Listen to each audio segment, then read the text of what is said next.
I can't believe we did it. We did 850 lights. And one thing to boot, we did it early. 1 day, 1 hour early. So this is some of the process that actually run through while we wait the last 2 weeks. So we've got a CNC machine in here with 3D printing trays for the build schedule. This is the line that's being utilised by the guys and all the soldering equipment. All the boxes that were stacked everywhere with no space for anything. We've got Max building here, along with Matthew also building the back end, and the different colours of the trays actually helping us understand the separation between the two orders that we were building at the same time, which was actually really useful and just made everything a lot clearer and just really saved us a lot of time. So I figured I'd talk to you about some of the changes we made that actually enabled that to happen. So one of those was, instead of having our laser here all set up where we had to, take our parts out, place them into this jig, one by one. We used to do it literally, we did the cable as one program and we do 20 cables and then we do 20 backs or whatever. And now we changed it to one piece flow. We put the cable in here and we put the rod in here and it lasered them all in one hit. We moved that out of the way, mark it off and send this down to the next station.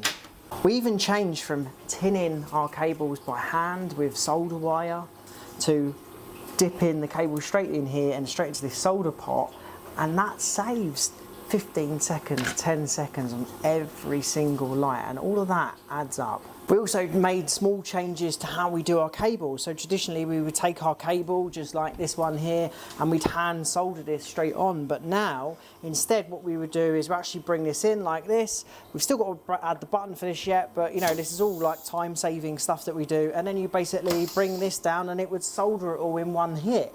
And it just comes out of the way and then done. And that's our cable done.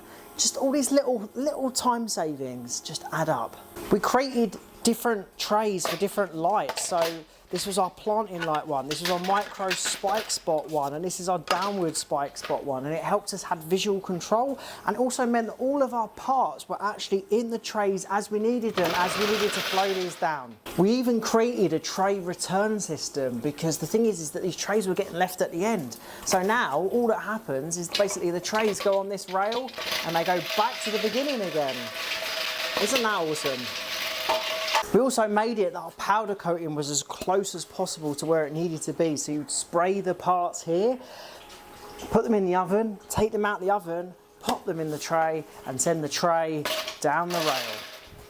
We also made it easier in terms of actually packing our boxes. We put them on a rail system on here, and it just means that basically our boxes just roll along and just roll as we need to. Fill a box, add it, move it along. It just made life so much easier, and all these little improvements added up to a big thing. So where does that leave us? Well, it means that we got through lights quicker than we've ever done before, and we produced better quality too, which is absolutely amazing. But we're not done.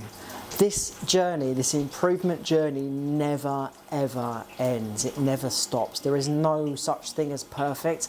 As Toyota knows more than anyone, they make over 1 million improvements every year, which is absolutely astonishing. So we've got a long journey ahead of us, and I can't wait to see how this improves. Goodbye, Merry Christmas!